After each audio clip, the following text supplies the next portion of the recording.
Bismillahirrahmanirrahim. Alhamdulillahirrahmanirrahim. Assalamualaikum warahmatullahi wabarakatuh. Asyhadu an la ilaha illallah wahdahu la syarika lahu wa asyhadu anna sayyidina Muhammadan abduhu wa rasuluh. Innallaha wa malaikatahu yusholluna 'alan nabiy ya ayyuhalladzina amanu shallu 'alaihi wa sallimu taslima. Allahumma shalli 'ala Muhammad wa ali Muhammad. Allahumma shalli 'ala Muhammad wa ali Muhammad. Allahumma shalli 'ala Muhammad wa ali Muhammad. Bapak dan Ibu-ibu, terus terang sebetulnya saya tidak punya persiapan untuk menjadi moderator pada diskusi kita kali ini, karena seminggu terakhir saya lebih disibukkan untuk mempersiapkan buku yang akan didiskusikan sekarang. Sekedar pengantar pertanggungjawaban dari penerbit, pada Kamis malam itu Ustaz Jalal masih menyempurnakan naskah. Setelah doa kumel itu beliau masih mengetik beberapa lembar terakhir. Jumatnya kita sebut sampai buku itu baru jadi dalam bentuk yang seperti sekarang ini kira-kira jam 1 tadi pagi. Kepada Pak Ustadz Alwi Syihab dan Pak Ustadz Abdul Qadir kita harus memohon maaf karena yang kami sampaikan masih naskah dalam bentuk yang belum diapa-apakan. Saya tidak akan memperpanjang waktu, saya persilahkan Ustadz Jalal untuk memberikan pertanggungjawaban berikutnya. Bismillahirrahmanirrahim. Bismillahirrahmanirrahim. La arju illa fadlah wa la akhsha illa adlah wa la atamidu illa qawlah wa la umsiku illa bihablih wa la aqtadi illa bisunnati rasulih sallallahu alaihi wa alihi. Assalamualaikum warahmatullahi wabarakatuh. Memang buku ini dibuat dalam waktu 2,5 hari. Dalam proses penulisannya harusnya 3 hari, tapi setengah hari terakhir anak-anak Mutahari menyelenggarakan seminar membedah jaringan Islam liberal, dan saya terpaksa harus hadir karena di tempat itu saya dihitung sebagai seorang muslim liberal yang katanya menjadi agen Amerika untuk menyesatkan umat Islam di Indonesia. Jadi penulisan buku ini saya tinggalkan kira setengah hari, kemudian saya selesaikan bagian-bagian terakhir masih pada malam Sabtu. Bayangkanlah bahwa setelah itu hari Sabtunya petugas percetakan melayout buku ini malam Jumat. Kemudian malam Sabtunya waktu saya mau berangkat ke sini, saya mau bawa buku ini untuk diserahkan kepada Ustadzaya.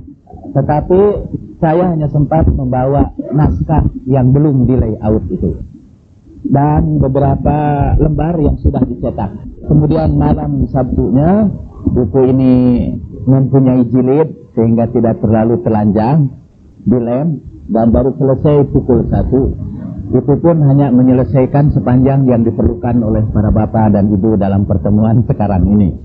Jadi kalau zaman ini ditandai dengan zaman everything instant, ada instant milk, instant coffee, instant love. Nah, kita punya instant al-Mustafa. Mungkin buku ini bisa memecahkan rekor sebagai buku yang tercepat ditulis. Saya mungkin akan mengantarkan buku ini dengan membaca kata pengantarnya yang belum ada dalam naskah yang dibagikan kepada Bapak. Di perkampungan Abu Bakar bin Iyas ada seekor anjing yang aneh. Jika anjing itu melihat para penulis hadis, ia menyerang mereka. Para ahli hadis merasa terganggu karenanya. Pada suatu hari mereka memberi makan anjing itu dengan makanan yang bercampur racun. Ketika Abu Bakar keluar rumah, ia melihat anjing itu sudah mati. Ia berkata, "Inna lillahi wa inna ilaihi raji'un." Sudah hilang petugas amar ma'ruf nahi munkar. Kata Nu'aim bin Hamad, Abu Bakar bin Iyas terkenal suka meludah pada ashabul hadis. Kisah di atas bisa kita baca pada Syiar A'lamun Nubala, ensiklopedia tokoh yang ditulis oleh Az-Zahabi pada biografi Abu Bakar bin Iyas. Di dalamnya ada sindiran yang sangat keras kepada para periwayat hadis. Mereka tidak disukai oleh para pecinta agama karena suka memperbanyak riwayat hadis tanpa sikap kritis. Akibatnya menyebarlah ratusan ribu hadis palsu atau dipalsukan. Dengan hadis-hadis itu mereka mematahkan argumentasi lawan, menghalalkan kehormatan harta dan darah kaum muslimin. Dengan hadis diangkat satu kaum dan dijatuhkan kaum yang lain. Orang-orang awam sangat patuh pada hadis karena kecintaan mereka pada Rasulullah Sallallahu Alaihi Wasallam. Mereka menduga bahwa setiap hadis pastilah berasal dari Nabi. Abu Bakar mungkin terlalu ekstrim, tapi Az-Zahabi dikenal sebagai guru dalam menyeleksi para periwayat hadis. Ia mengisahkan kepada kita tokoh Abu Bakar yang dipandangnya sangat khawatir dengan penyebaran hadis yang tak semena-mena. Az-Zahabi sendiri menjadi sasaran kecaman orang karena ketelitiannya dalam menilai riwayat hadis. Namun sampai sekarang para peneliti hadis merujuk kitabnya yang lain, Mizanul I'tidal, dalam meluruskan hadis. Jika para ahli hadis begitu teliti dan begitu keras dalam menetapkan kriteria penetapan hadis, mengapa kita tidak kritis kepada riwayat-riwayat tentang Nabi yang sampai kepada kita, terutama dalam kitab-kitab tarikh? Tidak jarang kita menemukan para mubalik mengutip sebuah anekdot dari tarikh Nabi Sallallahu Alaihi Wasallam dalam ceramahnya. Anekdot itu sama sekali tidak ditemukan dalam kitab tarikh manapun, apalagi dalam kitab hadis. Tapi anekdot itu menyebar di kalangan awam dan dijadikan sumber nilai dalam kehidupan mereka. Izinkanlah saya menyelangi sebentar dengan sebuah contoh anekdot yang sangat populer dibacakan oleh para mubalik di Indonesia, dinisbahkan kepada Rasulullah Sallallahu Alaihi Wasallam. Tapi jelek-jelek saya ini peneliti hadis. Buku ini adalah buktinya. Betapapun kecilnya buku ini, Bu, tapi inilah buku yang menurut saya paling berbobot yang pernah saya tulis dari segi penelitian ilmiahnya. Seorang mubalik bercerita bahwa satu saat Rasulullah Sallallahu Alaihi Wasallam bersabda, Rasulullah mau masuk surga, sudah ada seorang mendahului beliau di pintu surga. Ternyata dia adalah seorang perempuan. Kemudian Sayyidah Fatimah ingin mengetahui siapa perempuan yang mendahului Nabi di dekat pintu surga itu.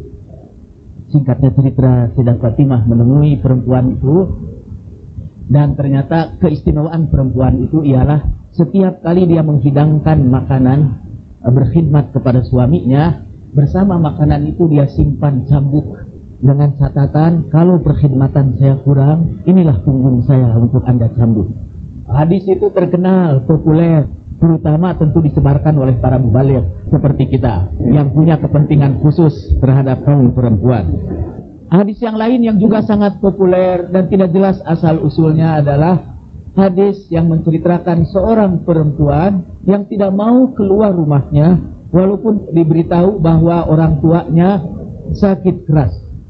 Akhirnya orang tuanya meninggal dunia tanpa sempat dijenguk oleh anaknya, tapi kemudian Allah mengampuni dosa orang tua itu karena perkhidmatan dan kesetiaan si istri kepada suaminya.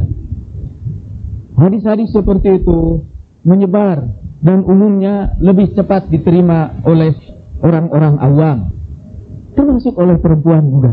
Maka perempuan berlomba-lomba ditindas oleh laki-laki. Nah, pada akhir tahun 80-an saya tertarik untuk meneliti anekdot seperti itu. Penelitian ini membawa saya pada penelitian terhadap hadis-hadis Nabi yang banyak beredar di tengah-tengah masyarakat.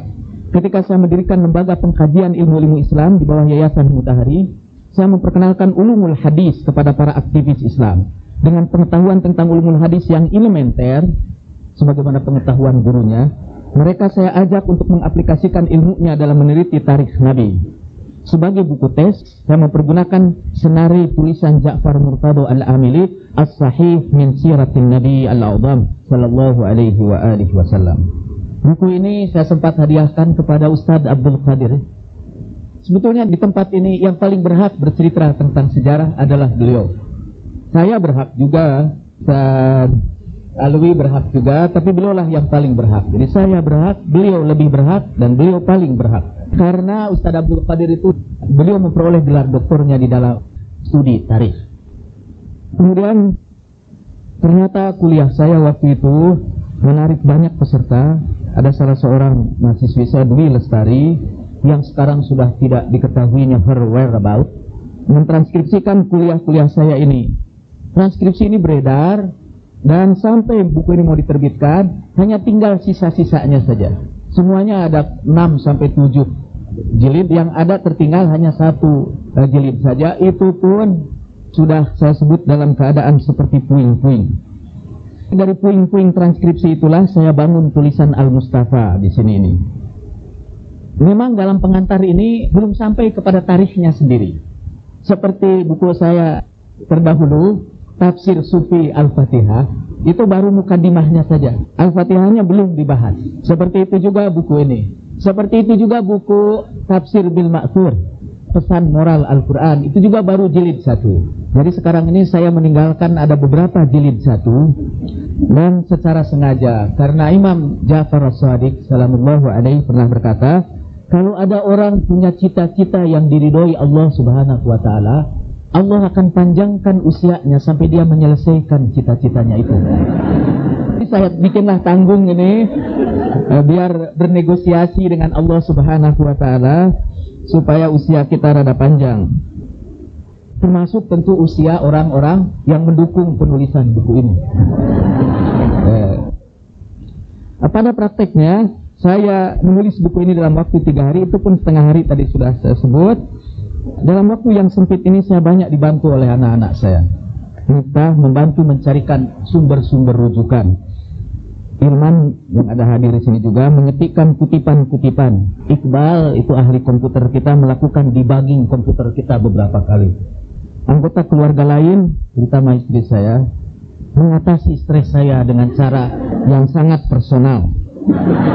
Dan cucu saya yang tadi hadir di sini, Muhammad, paling banyak membantu saya untuk mendinginkan mesin pada saat-saat paling panas. Kepada mereka saya aturkan terima kasih yang setulus-tulusnya. Kepada para mahasiswa saya dahulu, khususnya Dewi Lestari yang mendorong dimulainya studi kritis ini pada zaman ketika suara kritis dibungkam. Kepada orang-orang di Matahari Press seperti Bang Sukardi, Sa'di, Rudi, Warnorno, dan Pak Billy yang bekerja keras untuk melahirkan buku ini. Jadi selama 2 hari 2 malam mereka tidak tidur untuk menyelesaikan buku ini. Kepada Ibu Yanti bersama seluruh jamaahnya di Sahati dan Tazkiyah yang memberikan peluang besar kepada saya untuk membagikan kebodohan saya menyampaikan penghargaan yang sebesar-besarnya. Buku kecil ini bukan hanya karya saya tapi juga karya mereka. Mudah-mudahan ia menjadi sejemput ungkapan kecintaan kita kepada Al-Mustafa. Kiranya Rasulullah Shallallahu Alaihi Wasallam berkenan menerima kita di telaga nanti dan memberikan minuman yang melepaskan dahaga kerinduan kita kepadanya. Assalamualaikum ayuhan Nabi wa rahmatullahi wa barakatuh. Assalamualaikum wa ala ibadillahi salihin. Terima kasih Ustaz Jalal. Bapak dan Ibu, akan keluarga diberikan kepada Ustaz Alwi Syihab. Kembali. Bismillahirrahmanirrahim. Alhamdulillah. Alhamdulillahilladzi hadana li hadza wa ma kunna linahtadiya laula an hadana Allah. Wassalatu wassalamu ala Rasulillah wa ala alihi wa sahbihi wa man tabi'ahu wa wala. Yang saya hormati Pak Jarod bin Rahmat, Bapak Dr. Abdul Qadir Al-Habsyi, Ibu Yanti, Ibu-ibu dan Bapak-bapak sekalian, pertama-tama saya ingin mengucapkan terima kasih atas kesempatan ini. Saya sebenarnya ada acara di sini lebih bermanfaat untuk diri saya dan mungkin keluarga saya. Walaupun acara maulid juga, tapi lebih banyak bernuansa politik. Terkadang saya dikritik orang kalau berbicara di acara maulid saya tidak menyampaikan hal-hal yang diinginkan oleh pendengar, yaitu hal-hal yang sifatnya politis. Nah, saya katakan bahwa saya berusaha untuk mewarnai politik ini dengan nuansa baru lah. Kalau kita berbicara maulid, mari kita bicara hal-hal yang sifatnya lebih menjurus kepada itu sendiri, yaitu maulid Rasulullah SAW, sehingga tidak usah dicampuri dengan kekotoran politik. Saya kira itulah dasarnya saya datang kemari, karena pertama memang sudah kangen dengan Sahati ini, Tazkiyah ini, dengan Kang Jalal, dengan teman-teman sekalian. Dan kedua, memang dimana-mana kalau acara maulid itu saya berupaya untuk menghadiri, karena paling tidak kalau kita hadir di acara atau event semacam ini, kita harapkan syafaat Rasulullah SAW. Memang sebenarnya saya sedikit grogi karena disuruh membanding, tetapi baru tadi malam saya terima buku ini dan saya katakan bagaimana saya ingin membanding Kang Jalal, lalu saya tidak ada bahan sama sekali. Saya sempat membaca apa yang dikirimkan pada saya, walaupun saya harus meminta istri saya untuk tidak ngobrol karena dia baru datang kemarin dari Amerika. Jadi saya bilang ini agak penting sedikit, ini kita tunda obrolan kita. Tapi sedikit-sedikit dia tanya juga apa ini, lalu saya berikan satu bab saja yang baca ini. Nah, inilah obrolan kita malam ini. Rupanya tertarik juga membaca buku, dan saya tidak melihat suatu hal yang perlu dibanding sebenarnya. Saya sangat setuju dengan apa yang disampaikan oleh Pak Jalaluddin Rahmat. Memang kita mengalami masalah kalau kita berbicara tentang hadis ini. Saya pernah mengajar hadis di Amerika, di Harvard. Salah seorang murid saya itu mahasiswa orang Pakistan. Tiap kali saya berbicara tentang hadis dan mengkritik bagian daripada hadis-hadis yang saya anggap kurang otentik, teman dari Pakistan itu kembali kepada saya setelah kelas mengatakan bahwa ini Anda jangan meragukan Islam di depan mahasiswa-mahasiswa Amerika ini. Nanti orang akan anggap bahwa sumber hukum Islam ini, salah satunya hadis, ini sudah kontroversial, sehingga tidak patut Anda mengatakan demikian. Saya katakan ya, justru kita harus jelaskan kepada mereka bahwa ada hadis-hadis yang sama sekali sulit untuk dicerna. Ini disebabkan karena nuansa politis dan hal-hal yang tidak dapat kita pertanggungjawabkan di masa kini, baik dari mereka yang fanatik terhadap hadis seperti Anda, saya katakan pada mahasiswa itu, maupun ahli-ahli fikih yang tidak cermat mengambil kesimpulan dari hadis. Saya beri contoh kecil kepada mahasiswa itu. Pernah di dalam salah satu perjalanan Rasulullah SAW, Rasulullah berkumpul dengan sahabat-sahabatnya, dan rupanya salah seorang dari sahabatnya itu mengeluarkan angin, maaf, kentut. Rasulullah, coba bayangkan akhlak Rasulullah.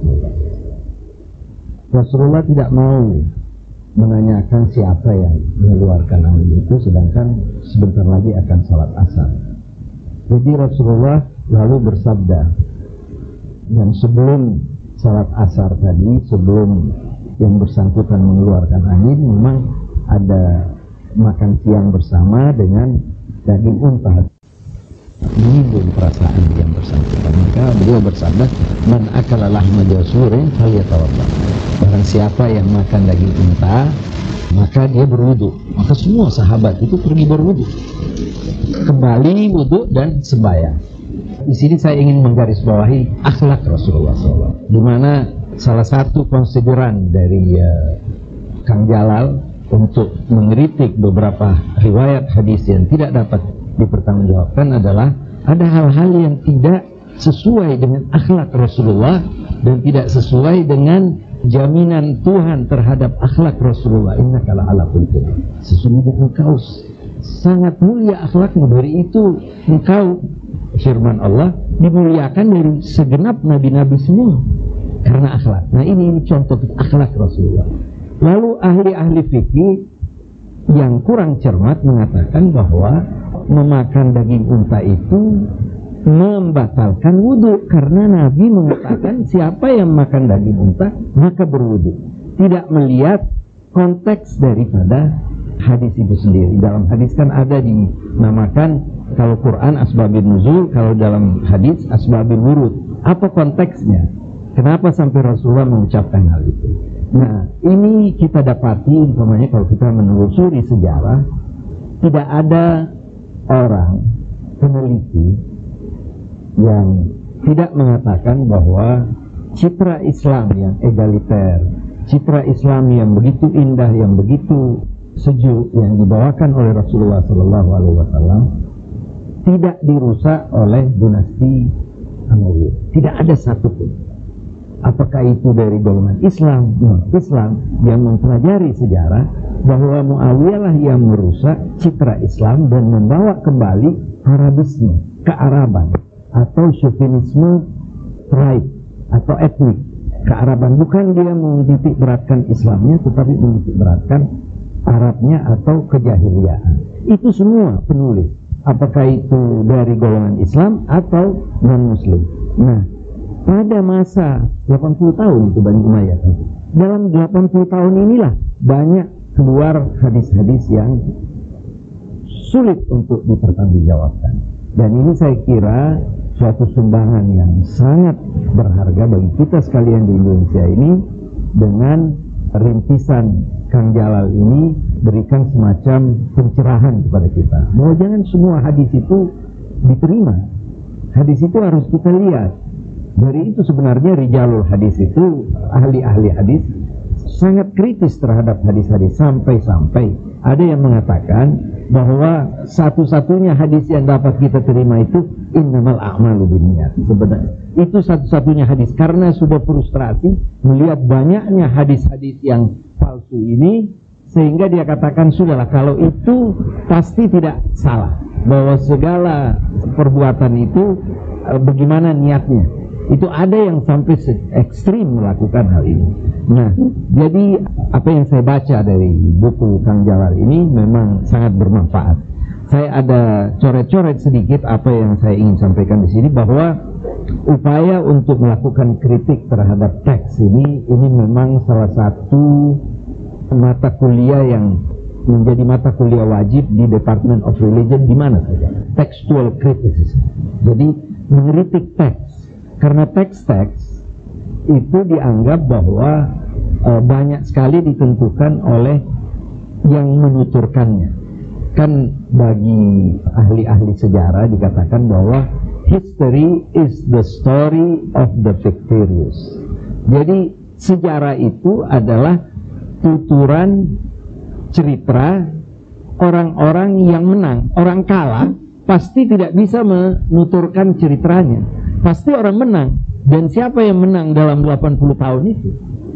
Itu yang sampai-sampai Imam Ali pernah mengatakan, lastu aqalla daha'an min Muawiyah illa anni akhafallah.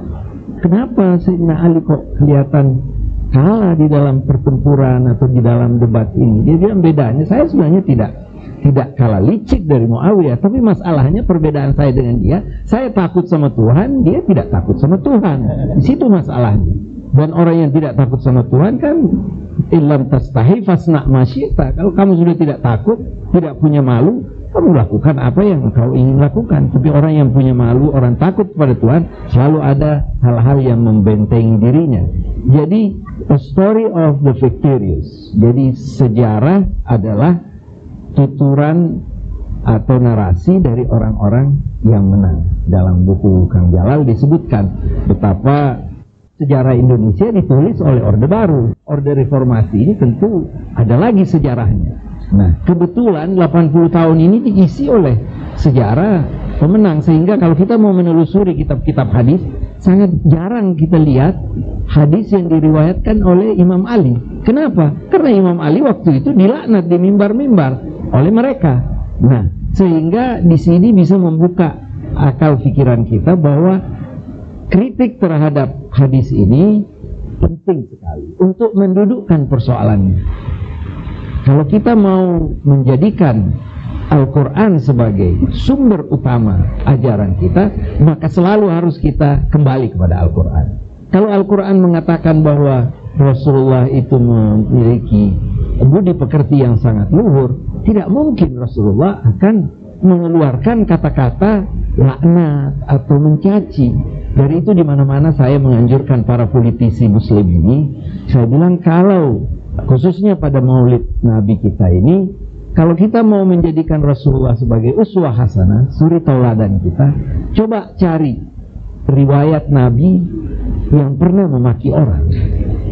Tidak pernah. Rasulullah memaki orang itu tidak pernah. Kenapa kok ada orang yang mengaku habib, yang mengaku ustadz, yang mengaku kiai, maki-maki sana sini di mimbar-mimbar? Di mana uswah hasanah ini? Tidak ada. Ini yang perlu pencerahan. Rasulullah kalau mau menegur orang, kalau tidak dengan cara yang tadi itu, dia mengatakan ajibtu min unasin. Saya heran kalau ada satu kelompok manusia yuqadu ilal jannah bisalasir, mau dibawa ke surga mesti harus di rantai pakai besi. Dia tidak katakan kelompok itu, kelompok ini, tidak. Ma balu qaumin, kenapa kok ada satu kelompok manusia yang begini? Akhlak Rasulullah yang sudah dijamin oleh Al-Quran, tidak bisa kita tawar lagi. Jadi apabila ada hadis yang mengatakan bahwa Rasulullah pernah melaknat orang, pernah memaki orang, ini perlu dipertanyakan, karena ini bertentangan dengan Al-Quran. Dan ini juga kriteria yang digunakan oleh Kang Jalan. Dan saya kira imam-imam, para ulama-ulama yang benar ya, yang artinya betul-betul memiliki integritas tinggi, selalu mengatakan bahwa pendapat kami ini yahtamilul khata' was-shawab. Dia bisa mengandung kekeliruan dan kebenaran. Tapi apabila dia bertentangan dengan Al-Quran, maka utruku. Jadi jangan sampai ada yang mengikuti pendapat seseorang, apakah dia alim atau dia itu pemuka agama, yang bertentangan dengan Al-Quran. Jadi kalau seandainya umpamanya kita ini sudah mengambil sebagai suatu aksioma bahwa Rasulullah adalah yang paling mulia makhluk yang pernah diciptakan Allah di atas permukaan bumi, dan Rasulullah adalah yang termulia di antara para nabi dan para rasul. Buktinya, kalau kita mau menelusuri Al-Quran, tidak perlu hadis. Menelusuri Al-Quran, Nabi Muhammad ini tidak pernah dipanggil ya Muhammad. Penghormatan Allah kepada makhluk yang mulia ini, ya ayyuhan nabi, ya ayyuhan rasul. Bahkan innallaha wa malaikatahu yusalluna 'alan nabi, ya ayyuhalladzina amanu sallu alaihi wasallam. Allah dan para malaikat mencurahkan rahmat. Selawat artinya rahmat kepada Nabi kita, junjungan kita Muhammad SAW. Dari itu wahai umat yang beriman ini semuanya, berselawatlah kepada Nabi. Rasulullah SAW tidak meminta tetapi diberi. Nabi Musa masih meminta, Rabbi syrah li sadri wa yassir li amri. Itu kan permintaan Nabi Musa. Rasulullah tidak meminta, alam nasyrah laka sadra, bukankah kami telah melapangkan dadamu. Artinya diberi keistimewaan. Dan karena keistimewaan itu, maka satu-satunya Nabi juga yang akan memberi syafaat kepada manusia lainnya. Nah, alangkah beruntungnya kita kalau kita bisa mendapatkan syafaat itu. Nah, jadi kalau ada hal-hal yang kelihatannya ada Nabi lebih mulia dari dia, itu perlu dipermasalahkan. Satu contoh, Isra Mi'raj selalu itu riwayat keluar bahwa sepertinya Nabi Muhammad itu sangat kecil dibandingkan Nabi Musa. Mondar-mandir hanya urusan dari 50 sampai 5, menunjukkan bahwa Nabi Musa ini begitu hebatnya. Nabi Muhammad bagaikan murid yang kecil yang diberitahu naik lagi sana, ayo minta 45. Ini yang dinamakan Israiliyah, yang disebabkan karena orang-orang Yahudi yang masuk Islam masih ada di benaknya kecintaannya kepada Nabi Musa, kemuliaan Nabi Musa yang selama itu ada di benaknya. Akhirnya dia meriwayatkan hadis semacam ini. Sama halnya dengan yang mengatakan bahwa Waraqah bin Naufal lebih mengetahui kerasulan Nabi Muhammad daripada dirinya. Itu adalah sisa-sisa kecintaan orang kepada, mungkin kepada Nabi Isa, ya, dan itu kita tidak bisa salahkan. Kita kan karena sudah terbiasa dengan sesuatu, kita menganggap kebiasaan itu yang terbaik dibandingkan yang lain. Kalau ada orang pulang dari Amerika makan kentang, karena kentang itu lebih sehat dari nasi, orang bilang, wah ini sudah, orang Indonesia kok mau makannya makan kentang. Padahal sebenarnya kentang itu lebih sehat daripada nasi. Tapi karena kita sudah terbiasa dengan nasi, sehingga kita anggap bahwa makanan, ada orang tidak menganggap dirinya makan kalau tidak makan nasi. Kalau sudah dikasih roti, sudah ini, dia bilang saya belum sarapan, karena belum ada nasi gorengnya. Nah, jadi ya masalah yang seperti ini yang perlu kita secara kritis untuk memberikan pencerahan kepada sesama kita. Dan juga ini ya, kerancuan. Saya terkadang orang itu tidak membedakan antara syariah dengan pendapat ulama, tidak membedakan antara kandungan Al-Quran dengan penafsiran terhadap kandungan Al-Quran. Kalau masih penafsiran, masih pendapat ulama, masih hadis, itu kita bisa tolak kalau itu bertentangan dengan kandungan Al-Quran. Karena hadis itu pada dasarnya menjelaskan Al-Quran, bukan mengkontradik Al-Quran. Kalau ada hadis yang kelihatannya secara akal sehat itu bertentangan dengan Al-Quran, harus dibuang. Nah, tapi banyak orang sekarang menganggap pendapat ulama itu Islam. Saya pernah haji bersama orang dari Amerika, haji sama-sama. Setelah itu dia cukur gundul, itu memang sunnah. Nah, saya tidak cukur, jadi dia bilang sama saya, wah, you punya haji ini tidak sempurna, kenapa you tidak cukur? Terus saya bilang bahwa ini kan sebenarnya sunnah, saya yang wajib-wajib saja belum tentu semuanya sempurna, jangan yang sunnah yang saya perhatikan. Iya, tapi ini salah, ini pendeknya dia habis ini dalam hati saya ini di Azhar berapa lama, tapi saya sabar saja. Terakhir saya bilang, you tahu kenapa saya tidak gundul? Ya, apa sebabnya? Soalnya kalau saya gundul saya kelihatan jelek, jadi saya tidak mau kelihatan jelek. Baru dia ketawa dan kita selesaikan perbincangan kita dengan ini. Jadi ada lagi yang mengatakan bahwa waktu saya di Amerika banyak cerita-cerita yang semacam ini. Jadi ada yang mengatakan bahwa bagaimana ini Ustadz, kita ini kalau dijilat anjing, wah ini kita harus cari 7 kali dan dengan panah ini. Kalau kita tidak begitu kan kita melanggar Islam ini. Itu saya bilang jangan bilang itu Islam. Itu pendapatnya, pendapat ulama. Itu bisa you tanggalkan itu. Pakai sabun, pakai yang lebih bersih lagi nggak apa-apa daripada you pakai itu. Ya tapi kan Islam bilang begitu. Tidak membedakan antara Islam dalam pengertian Al-Quran dengan pendapat ulama. Sama halnya, sekarang ini kan banyak sekali kita menghadapi masalah ekstremisme, radikalisme. Kalau kita mau menelusuri, di mana Rasulullah pernah mengajarkan ekstremisme? Di mana Rasulullah pernah mengajarkan kekerasan? Abdullah bin Salam, kalau tidak salah, adalah pemuka Yahudi. Yang waktu Rasulullah datang ke Madinah, dia ikut menjemput kelompoknya, dia pemuka kelompok Yahudi, bilang, ada apa kamu ikut menerima ini Muhammad bin Abdullah yang datang ke Madinah? Dia bilang, saya mau tahu ini, mau tahu aja bagaimana sih sebenarnya orang yang mengaku nabi.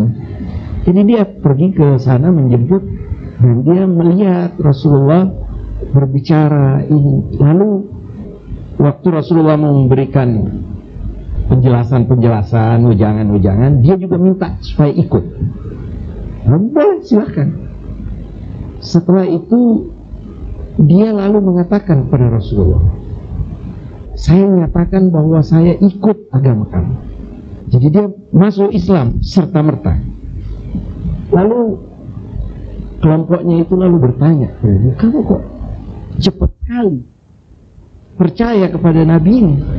Dia bilang, saya mengikuti. Begitu dia datang, pertama saya lihat mukanya. Dia bilang, laisa biwajhi kadzab. Ini orang yang berbicara, saya tahu kalau orang itu pembohong. Ini mukanya Rasulullah bukan muka orang bohong, dia bilang. Itu satu. Yang kedua, waktu dia berbicara, apa yang dia pesankan kepada orang-orang Madinah? Itu 3 hal. Afsyus salam. Yang pertama, tegakkan kedamaian. Wa at'imut ta'am. Dan bagi orang yang susah, beri santuni dengan makanan, dengan bantu orang-orang yang susah. Terus yang ketiga, wasallu bil-laili wan nasu niyam. Ciptakan komunikasi dengan Yang Maha Kuasa, khususnya pada waktu malam, di mana orang-orang itu tidur sunyi senyap sehingga komunikasi itu lebih intens. Jadi yang orang yang mengatakan hal yang seperti ini dan muka yang tidak menunjukkan muka pembohong, apalagi yang kurang untuk saya ikut percaya kepadanya. Nah, kita lihat sekarang, kenapa ada radikalisme? Kalau kita mau menelusuri, kita mulai dari Khawarij. Itu Khawarij yang keluar dari sebuah waktu. Ya. Panjang kalau saya mau bicara, ini biasa. Ini kombinasi guru sama politisi. Guru karena mau memberikan ilmu sebanyak mungkin, politisi karena harus menciptakan kebohongan-kebohongan. Sekian, wassalamualaikum warahmatullahi wabarakatuh. Terima kasih Ustaz Alwi. Saya harus minta maaf karena memotong waktu beliau, tapi tampaknya baik sebagai guru ataupun politisi, beliau punya prinsip untuk selalu membela yang benar. Karena dari masing-masing kedua pembicara kita, yang pertama tampaknya berpusat kepada tarikh yang dikritik, Dan Ustaz Abdul Qadir adalah ahli dalam bidang tarikh itu. Di antara hadis yang dikritik oleh Ustaz Jalal dalam buku Al-Mustafa itu adalah hadis antum a'lamu bi umuri dunyakum. Kalian lebih tahu dengan urusan dunia kalian. Tapi khusus untuk acara ini kita serahkan urusan tarikh dan hadis itu memang kepada yang ahlinya, itu Ustaz Abdul Qadir Al-Habsyi. Fadhal Ustaz. Bismillahirrahmanirrahim. Assalamualaikum warahmatullahi wabarakatuh. Alhamdulillah wassalatu wassalamu ala sayyidina Rasulillah wa ala alihi at-tayyibin at-tahirin wa radhiyallahu ta'ala an ashabi Rasulillah sallallahu alaihi wa alihi wasallam. Kang Jalal yang kita cintai dan kita hormati, Dr. Alwi Shahab yang kita banggakan selalu, bapak-bapak, ibu-ibu, dan saudara-saudara sekalian. Ada sebuah firman Allah di dalam Al-Quranul Karim yang dinyatakan oleh Nabi dan kekasih kita Muhammad sallallahu alaihi wasallam, andaikan Allah tidak turunkan, tidak hadiahkan untuk kita Al-Quran kecuali satu ayat, itu cukup. Ayat tersebut ialah ayat terakhir dari surat Al-Kahfi. Qul innama ana basharun mithlukum yuha ilayya annama ilahukum ilahun wahid faman kana yarju liqa'a rabbih falya'mal 'amalan salihan wa la yusyrik bi ibadati rabbih ahada. Allah Subhanahu wa taala menggabungkan ketulusan, keikhlasan kepada Allah dan menjadikan Nabi Muhammad sallallahu alaihi wasallam panutan dari segala aspek kehidupan yang baik, merupakan syarat bagi orang yang merindukan Allah. Barang siapa yang merindukan Allah, yang merindukan saat perjumpaan dengan Allah, mendapatkan darinya segala yang diinginkan dari rahmat, falyamal amalan salihah, silahkan dia berbuat amal saleh di sepanjang hidupnya di dunia ini. Sudah dikatakan sebelumnya tadi, innama ilahukum ilahun wahid, bahwa Allah, Tuhan yang berhak dan patut disembah itu adalah yang Maha Esa. Kemudian dikatakan, faman kana yarju liqa'a rabbih falyamal amalan salihan wa la yusyrik bi ibadati rabbih ahada. Janganlah ia sekali-kali mensekutukan Allah. Jadi persekutuan yang kedua ini berbeda dengan persekutuan yang pertama. Yang pertama untuk tingkatan orang awam, dan kita tidak ada yang mensekutukan Allah. Tapi yang kedua ialah betul-betul segala tujuan hidupnya, keinginannya, kegembiraannya, keprihatinannya, semuanya hanyalah ditujukan untuk meraih ridho Allah Subhanahu wa taala. Dan itu tidak bisa kita capai tanpa kita menjadikan Nabi sallallahu alaihi wasallam sebagai panutan. Itulah yang ditekankan oleh Kang Jalal dalam tulisan beliau. Tapi sayangnya kita ini suka memahami terbalik firman Allah itu. Muhammad itu kan hanya manusia. Allah mengatakan, qul innama ana basyarun. Katakanlah kepada mereka bahwa aku hanyalah manusia. Muhammad itu manusia biasa. Maka kalau menyebut Nabi Muhammad kayak nyebut nama temannya saja kadang-kadang. Kenapa? Karena dia manusia biasa. Saya ingat itu ucapan Dr. Quraisy Shihab yang tidak pernah saya lupakan. Saya anggap satu ilmu yang luar biasa, dan setiap saya ingat itu saya mendoakan beliau. Ketika beliau mentafsirkan kata-kata itu, Allah tidak mengatakan qul innama ana insanun, tapi dikatakan katakan aku ini bashar. Ada rahasia kebahasaan di situ, bahwa aku ini sesosok makhluk yang bisa dilihat. Bagaimana kita menjadikan beliau sebagai panutan kalau beliau tidak bisa dilihat? Segi kemanusiaannya, insaniyahnya berbeda. Yang dimahkotakan oleh Allah dengan innama yuha ilayya. Jadi sekarang kita kalau melihat sosok Nabi Muhammad itu, basariyahnya sama yuha ilayya. kira-kira kita itu tertarik kemana? Ada tarik menarik antara basyariah, manusia biasa semacam kita, mempunyai hidung satu, mata dua, walaupun beliau itu bisa melihat dari belakang, macam-macam. Kita kalau tidur memejamkan mata dan beliau juga memejamkan mata, tapi beliau mengatakan namat aini walam yanam qalbi. Itu bedanya. Jadi insanianya berbeda.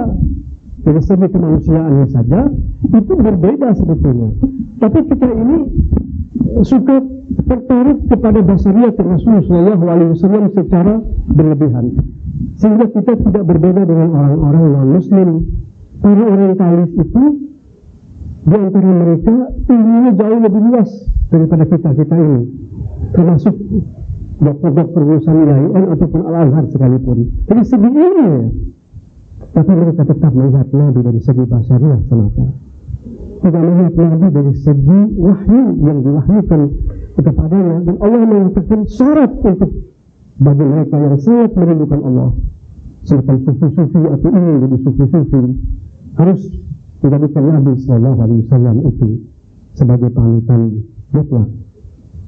Tinggal di dalam tulisan Al-Mustafa dan tulisan-tulisan yang lain menunjukkan beliau ini adalah orang yang fanatik sekali kepada Rasulullah SAW. Fanatik dalam artiannya yang positif. Itu Syekh Muhammad Al-Ghazali ketika menulis Fiqh Sirah mengatakan, aku menulis sebagai seorang Muslim, keimanan cukup diletakkan di depan bahwa Muhammad adalah manusia yang sangat disucikan. Dan Syekh Muhammad Al-Ghazali pernah mengatakan bahwa ulama-ulama hadis itu seperti diumpamakan para dokter. Tetapi al-fuqaha di sini adalah para pemikir dan orang yang menjalani hidup dengan penuh iktibar. Tapi al-faqih menurut Imam Ghazali ialah orang yang memahami persoalan, mengambil ibrah dan melaksanakannya. Jadi fikih itu bukan ahli fikih sebagaimana yang kita fahami. Jadi menurut Syekh Muhammad Ghazali, kalau al-muhadithun, ulama hadis itu para dokter, bukan para dokter ya, para apoteker, itu para fuqaha dan pemikir itu para dokter. Beliau katakan silakan kami ulama hadis kumpulin hadis, tapi jangan ngomong, diam aja. Biar yang ngomong itu para pemikir-pemikir kayak Kang Jalal begini, itu boleh ngomong. Tapi yang para apoteker nggak usah lah, dia rakit itu obat, susun itu obat, biar dokter yang menentukan pasien ini membutuhkan obat apa.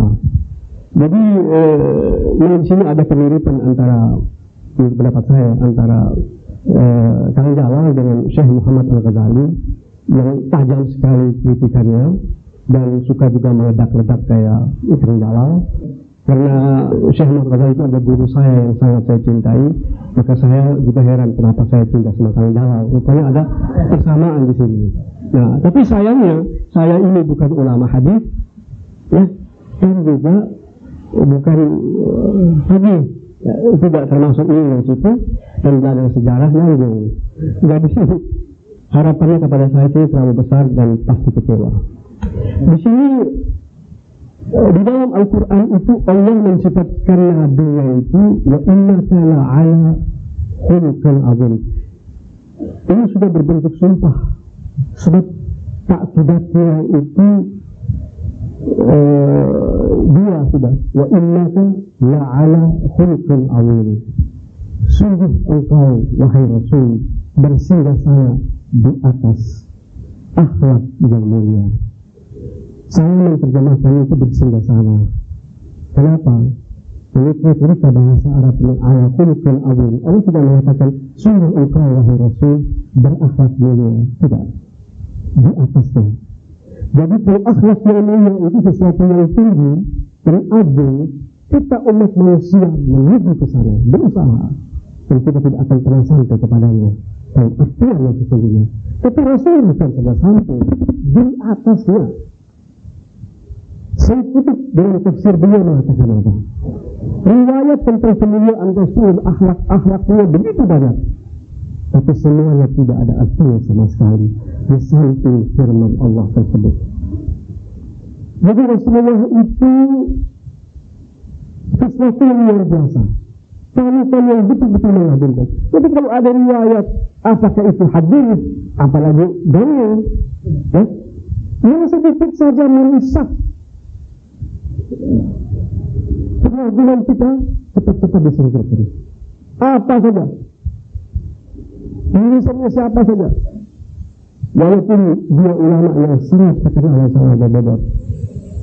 Jadi kita sebagai kata Imam Ali radhiyallahu anhu, la tatlubul haqqa birrijali, i'rafil haqqa ta'rif ahlahu. Jangan engkau mencari kebenaran lewat orang-orang yang kau kagumi, tapi kenallah kebenaran, engkau akan mengetahui bidang tertentu. Tetap tidak semua orang-orang harus kita kagumi. Nah, ini Allah sudah berfirman, wa innaka la'ala khuluqin azim. Kemudian ada riwayat yang Nabi ketika menerima wahyu, karena beratnya wahyu, mau bunuh diri lagi. Yang aneh-aneh saja. Saya itu pernah mengajar di Saudi Arabia 14 tahun ya, dalam bab ini. Tidak pernah itu bab itu saya main loncat melulu, mau dihapus tidak berani kita. Kalau kita lagi kerja bagaimana? Ya, itu. Jadi kadang-kadang bohong itu bukan saja dalam bagi apa namanya pakar-pakar politik, ustadz-ustadz juga suka bohong.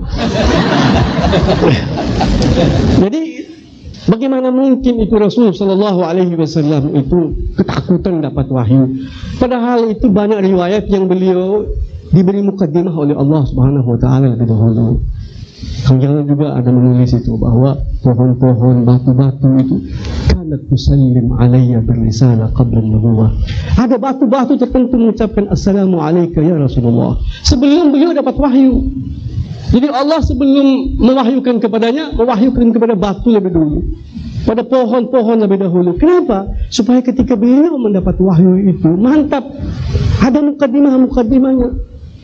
Imam Ghazali pernah mengatakan bahwa wahyu itu ketika turun pada nabi biasa ya, bukan setingkat Nabi Muhammad SAW. Wahyu mimpi itu nabi secara otomatis yakin bahwa itu wahyu dan hatinya damai. Dia yakin bahwa yang berfirman itu Allah Subhanahu Wa Taala. Nah, bagaimana dengan Rasul Sallallahu Alaihi Wasallam yang Al-Quran itu bukan merupakan wahyu mimpi, semuanya wahyu yang dalam posisi yang paling tinggi. Tapi kenapa Nabi Muhammad SAW sampai kacau balau pikirannya, ketakutan? Padahal Allah mengatakan dalam Al-Quran Al-Karim, innahu la yakhafu ladayya mursalin. Tidak ada rasul yang takut di hadapanku ketika kuwahyukan. Itu firman Allah.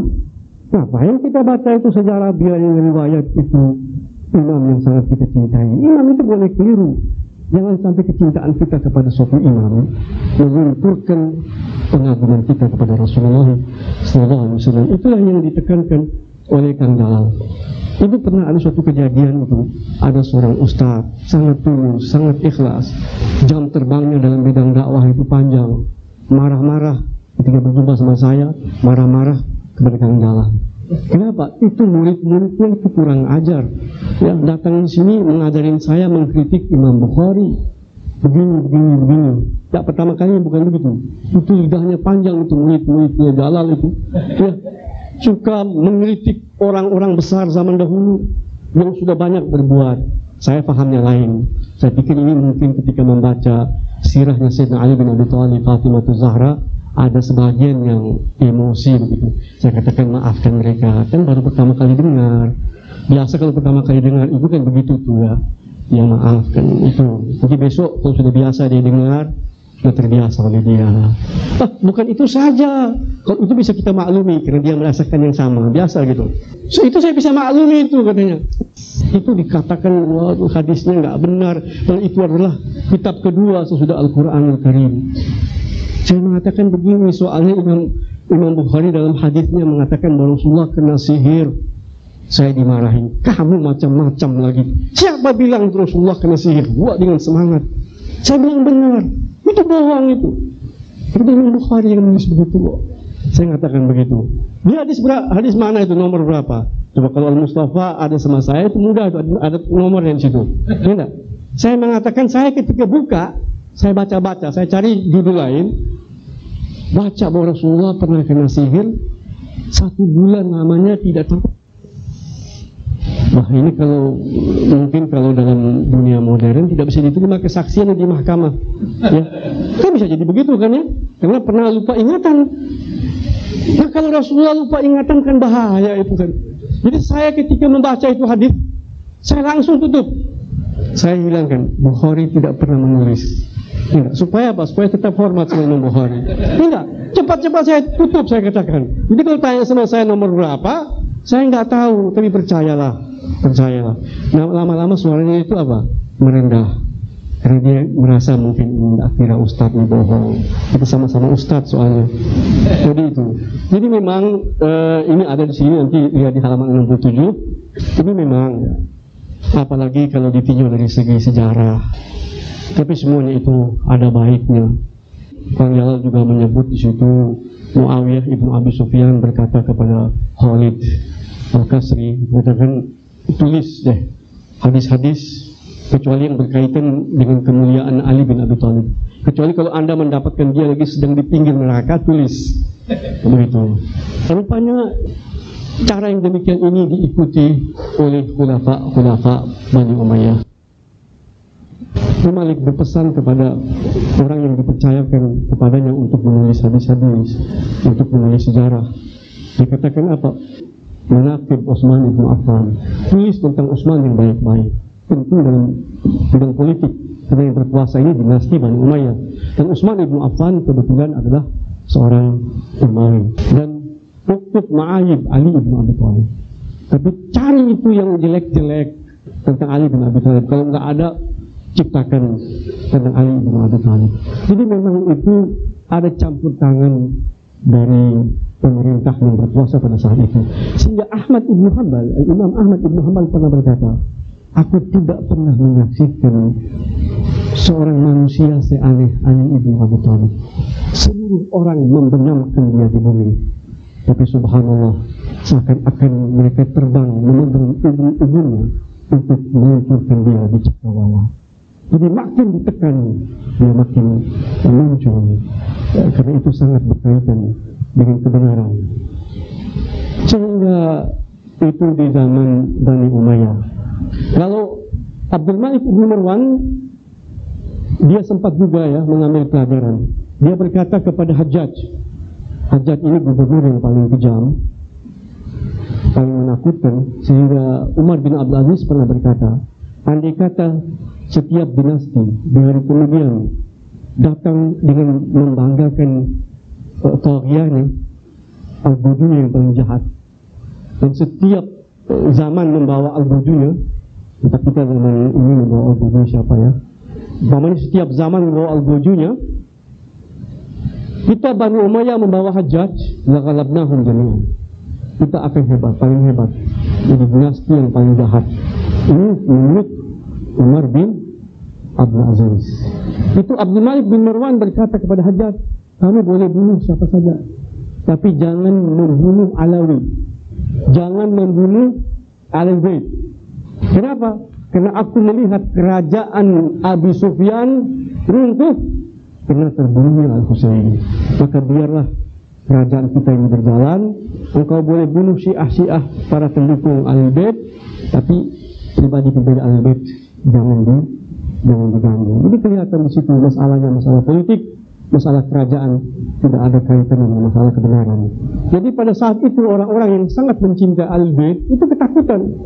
Sampai di zamannya Umar bin Abdul Aziz, ketika beliau membagi bantuan kepada rakyatnya, itu kan ditulis namamu siapa, dari kabilah apa, ditulis oleh riwayat hidupku untuk pencatatan sipil itu. Ini datang seseorang yang sedang antri, namamu siapa, nggak mau diberitahu namanya, dari kabilah apa, nggak mau. Nah, kalau begini nggak bisa dapat bagian dong, takut bisa ambil 2 kali 3 kali. Dia bilang nggak apa-apa, nggak dapat bagian pun nggak apa-apa, jangan ditanya nama saya, jangan ditanya dari kabilah mana. Tapi karena Umar bin Abdul Aziz terus mendesak dia, kenapa? Dengan apa sebabnya? Sambil menangis dia mengatakan, ana min mawali Ali ibnu Abi Thalib. Aku nggak berani, aku orang yang mencintainya, aku yang syiatih. Umar ibnu Abdul Aziz yang sekarang menangis dan berkata, la takhaf ya ahi, inna mawali Ali ibnu Abi Thalib. Kita ini semua pecintanya, kita berbudak-budaknya, Rasul yang berkata, "La kuntu ana maulahu fa ana maulah." Jadi Mustah melihat mengirit terus dari tadi, lalu kembali ke Nabi waktu ibadahnya. Terima kasih Ustaz Afwan. Sekali lagi karena waktu kita terbatas, saya langsung persilahkan Bapak dan Ibu untuk mengomentari. Kalau ada pertanyaan, silahkan Pak langsung berdiri di mic-nya saja. Satu lagi dari ibu-ibu kalau ada. Dua sudah laki-laki. Silakan Bapak yang pertama ya, nanti yang kedua dari tengah, kemudian tadi di sebelah sini ya. Assalamualaikum warahmatullahi wabarakatuh. Saya ada dua komentar, satu pertanyaan, yang kedua saran, terutama untuk Pak Alwi Shihab. Tadi ketika Pak Alwi Shihab ingin menjelaskan sejarah ekstremisme Islam dipotong oleh moderator, mohon dalam kesempatan ini bisa diteruskan penjelasannya Pak. Tadi ketika Pak Alwi Shihab akan menjelaskan sejarah ekstremisme Islam, kemudian waktunya habis dipotong oleh moderator. Yang kedua Pak, untuk Pak Alwi Shihab, saya ingin menyarankan apakah tidak sebaiknya Pak Alwi Shihab meninggalkan sepenuhnya panggung politik.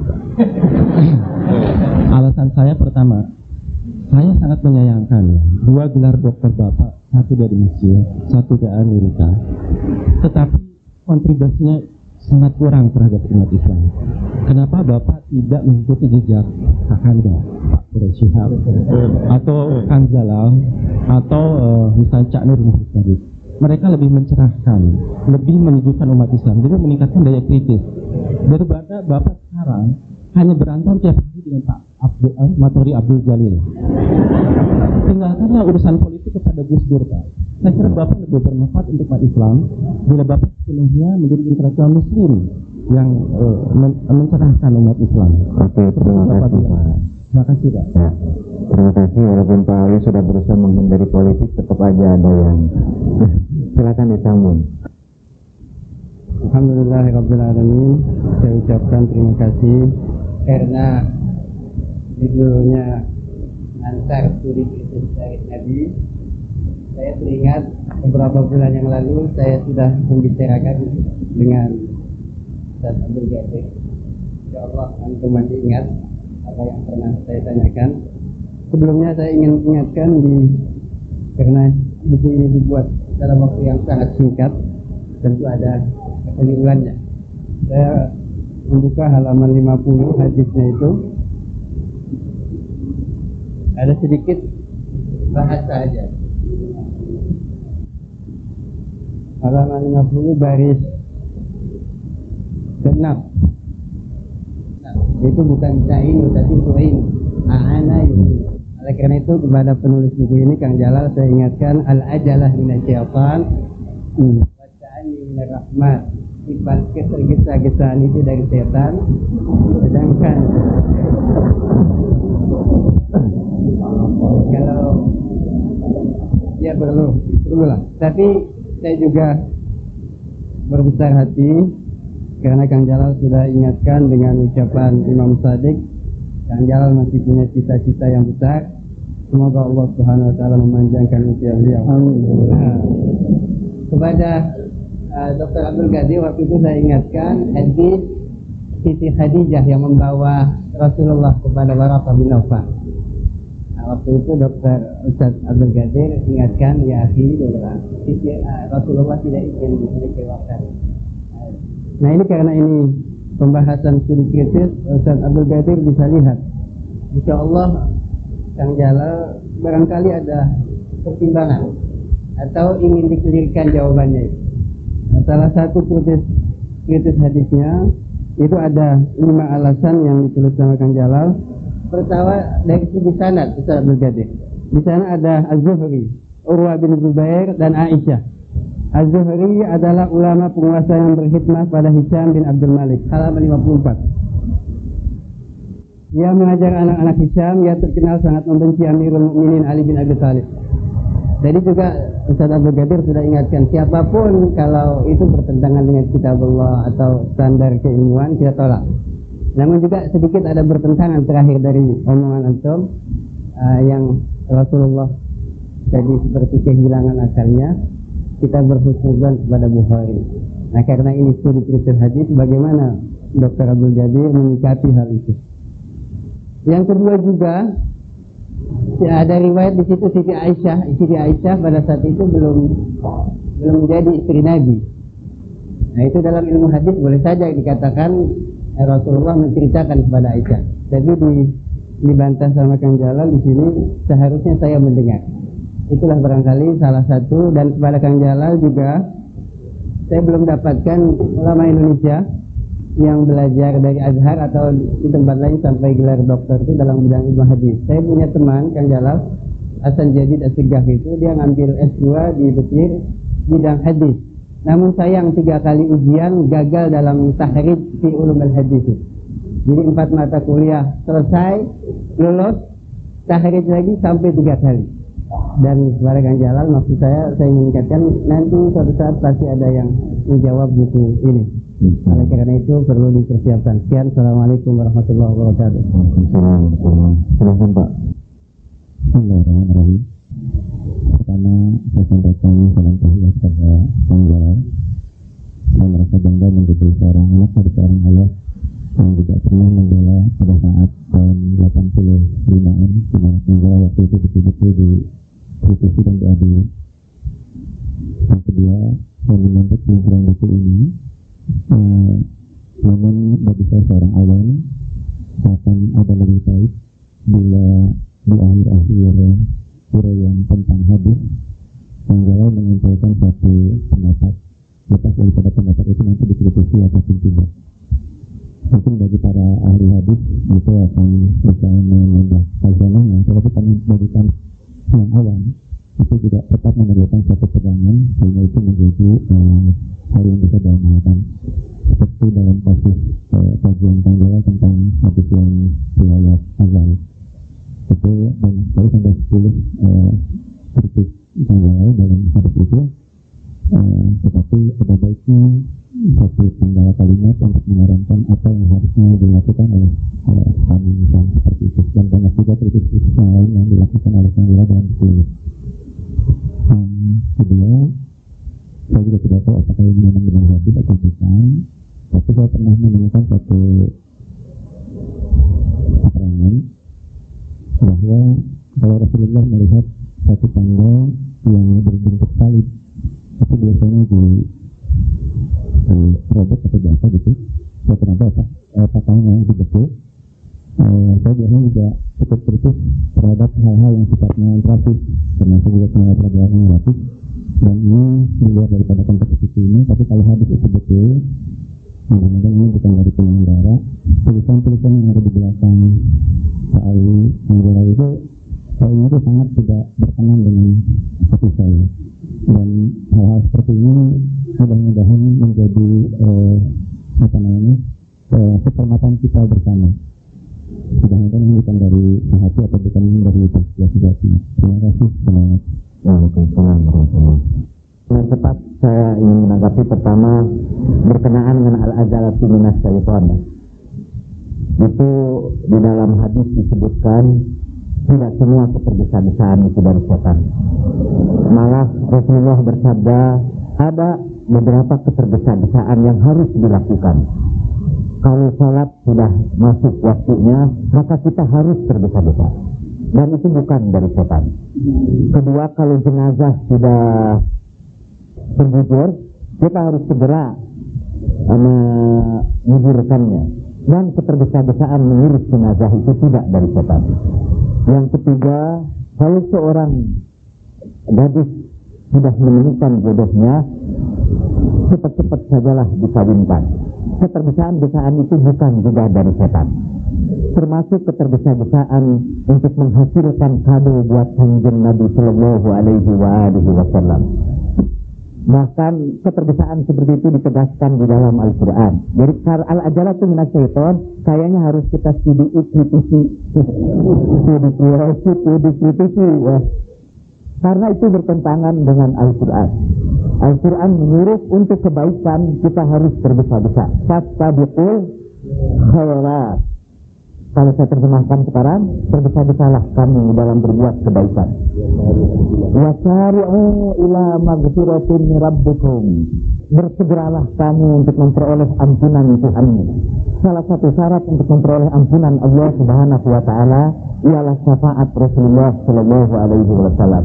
Dan saya memang mempersembahkan buku ini karena keinginan saya untuk memperoleh syafaat Rasulullah Shallallahu Alaihi Wasallam. Dan untuk itu saya lebih mengikuti Al-Quran wa syari'u ila magfirati min rabbikum ketimbang hadis yang tidak jelas asal usulnya yang berbunyi al-ajalatu minas syaitan. Kemudian saya kira Pak, terima kasih. Kalau ada bapak-bapak yang mendapat kritikan saya agak tajam, itu sebetulnya sama sekali bukan karena saya bermaksud untuk menjatuhkan kehormatan bapak. Saya mohon maaf Ustaz Farli.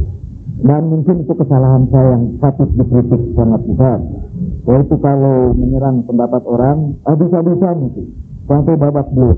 Seperti yang dilakukan pada tulisan ini. Tapi itu sebetulnya hanya sebuah shock terapi dan sekaligus sebagai contoh bagaimana kita harus berhati-hati dalam mempergunakan hadis untuk menilai orang lain. Apakah dia termasuk orang kafir atau orang mukmin? Dan saya kira terima kasih atas ini Pak, perbaikan Bapak untuk itu. Tapi untuk Bapak ketahui, di sini ini khusus untuk terjemah hadis Pak, dan termasuk nomor-nomor hadis Bukhari, saya ngambil dari tarjamah hadis Bukhari dalam bahasa Indonesia. Juga tulisannya langsung diambil dari Sahih Bukhari dalam tarjamah Sahih Bukhari Indonesia itu. Waktu itu memang Pak, baik di dalam tulisan Arabnya maupun dalam tulisan Indonesianya, banyak yang menurut kita harus kita edit untuk. Dan kita tanya, Pak ini gimana nih, harus kita edit ini, tidak bisa dipahami. Saya bilang kita harus memelihara amanatun naql, ketelitian dalam mengutip. Jadi karena ini kutipan, saya tidak mau memperbaiki. Kalau udah kutipannya salah, udah salahnya juga dipertahankan. Gitu. Dan jadi sama sekali tidak bermaksud, tapi kita ucapkan terima kasih. Dan mungkin kita cek ini dengan sumbernya. Saya ambil ini dari terjemah Sahih Bukhari yang udah diterbitkan oleh penerbit Semarang Pak, penerbit Putra Semarang.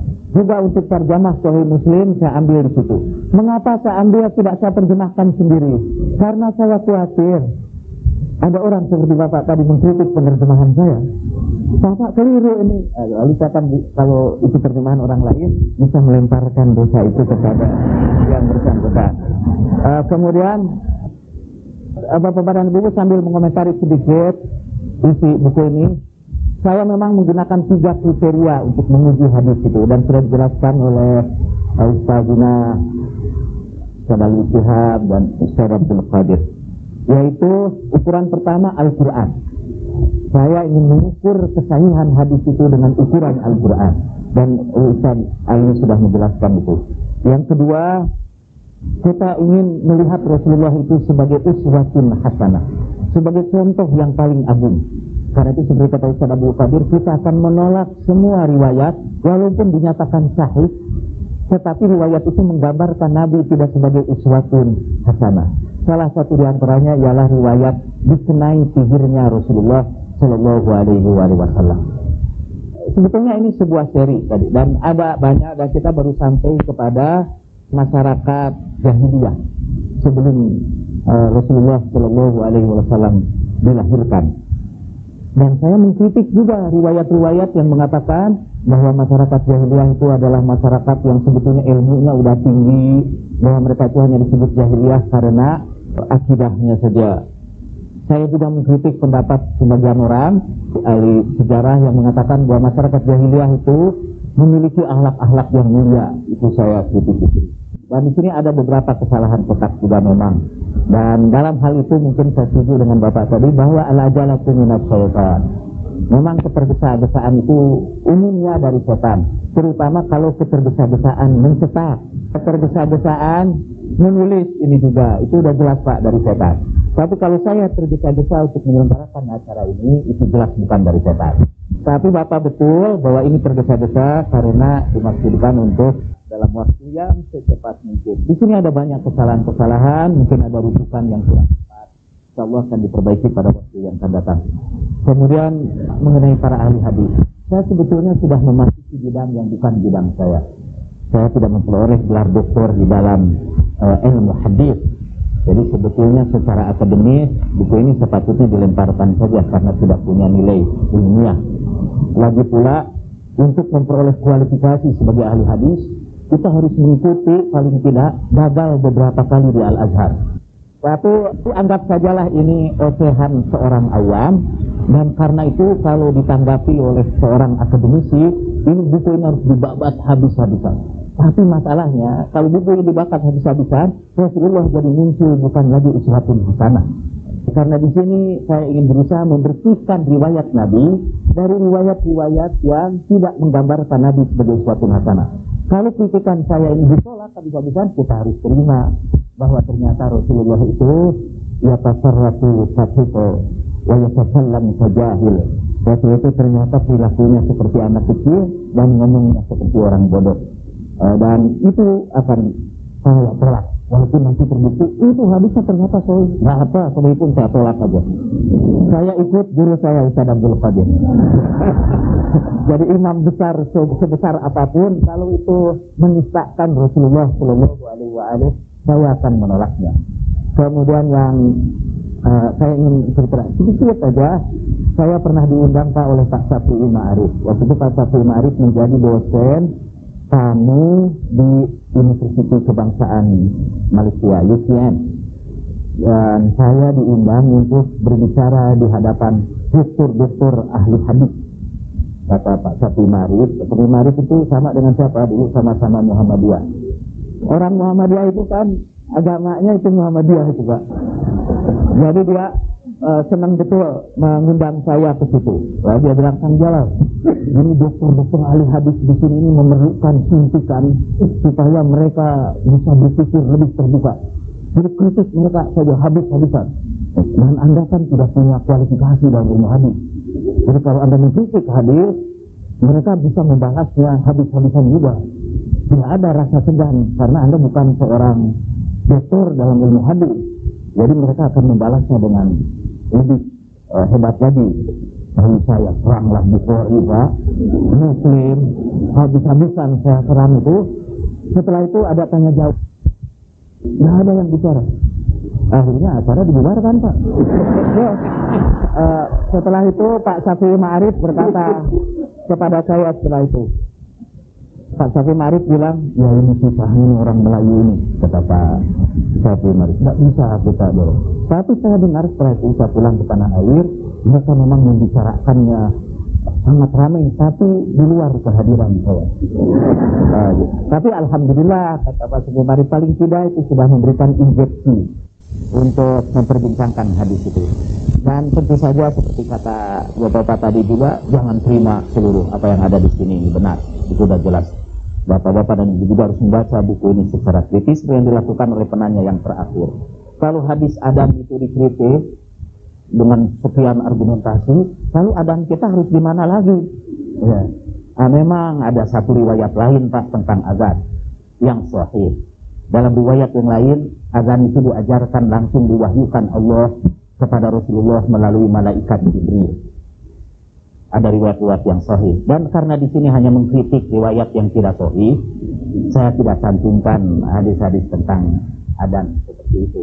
Insyaallah Pak, kalau saya mengkritik hadis itu tidak berarti, dan itu juga yang harus saya kira ibu-ibu dan bapak-bapak ketahui. Kalau saya mengkritik Sahih Muslim itu bukan berarti saya mengkritik seluruh Sahih Muslim.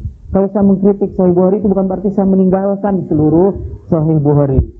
Ini hanya kritik terhadap sebagian, namanya juga kritik. Dan kalau orang mengkritik itu sekali lagi sama sekali bukan berarti menghilangkan hadis-hadis itu sama sekali, sehingga kita jadi kehilangan pegangan sama sekali. Di Bandung itu ada kawan saya yang sangat kritis terhadap salib. Sampai ketika dia berkunjung ke SMU Tulus Mutahari, dia minta seluruh kusen-kusen di Mutahari itu dirobohkan karena kusen-kusen itu membentuk salib. Seperti di sini tuh. Dan ada yang membentuk salib itu. Saya bilang sama beliau, Pak, kalau usul Bapak ini harus saya terima, maka seluruh tanda plus di dalam pelajaran matematika itu harus dihapus karena itu semua tanda-tanda salib. Lalu bukan itu saja, saya bilang seluruh keramik yang saya ini, itu Ibu lihat keramik situ itu. Keramik itu juga pada akhirnya membentuk salib-salib juga.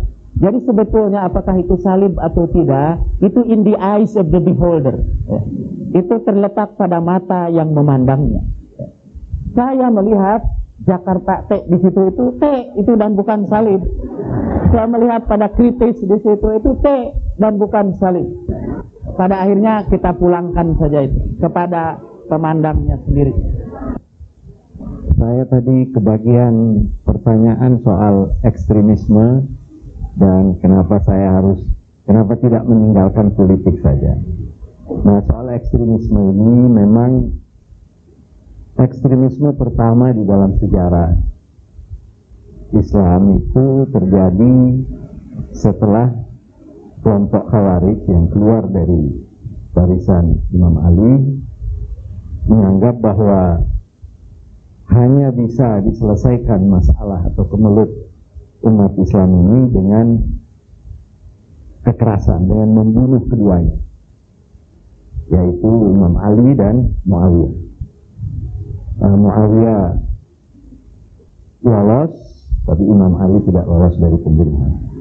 Pada masa Anwar Sadat, itu seorang tokoh dari Tariqat Sufiyah dan sekaligus juga wakil rektor di Universitas Kairo yang bernama Abu Wafa At-Tabtazani.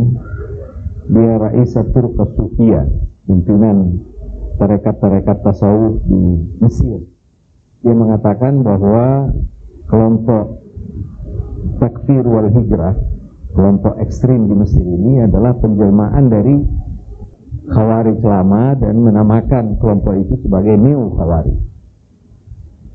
Neo Khawarij ini sebenarnya kalau mau ditelusuri, ini dapat ditelusuri dari pandangan-pandangan ulama-ulama yang menciptakan bibit-bibit kekerasan yang apabila bibit itu beri pupuk, disiram, dia akan menimbulkan radikalisme dan ekstremisme. Sekarang itu yang menjadi pertanyaan dunia barat, kenapa kok sampai ada orang mendirikan suatu pemerintahan Islam Taliban yang begitu aneh di mata baik golongan barat maupun golongan Islam. Saya kira tidak ada dari kelompok Islam yang menganggap bahwa Taliban ini mencerminkan Islam yang sejati.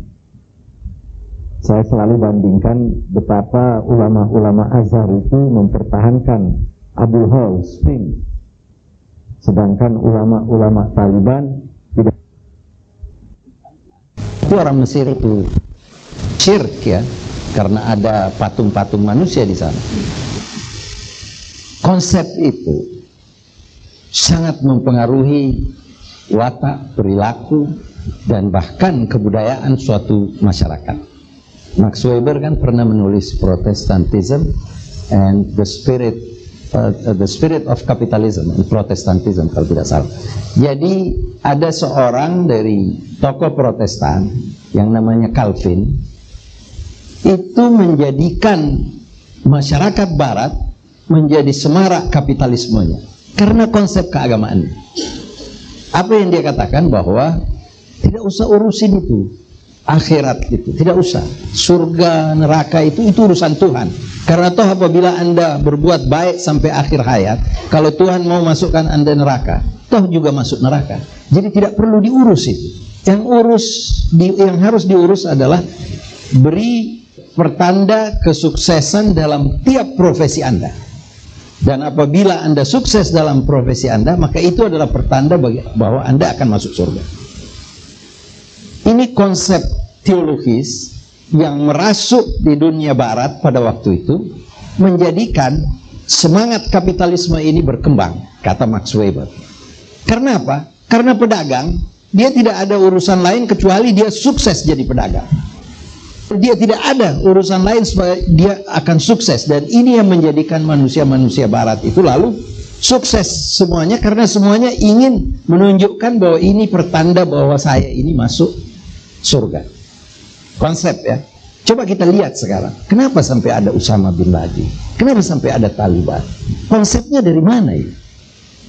Kalau kita mau menelusuri, ini kan saya tidak berupaya untuk mendiskreditkan suatu konsep, tapi saya hanya mau menunjukkan betapa konsep itu bisa mempengaruhi orang yang menurut akal sehat itu tidak boleh terjadi.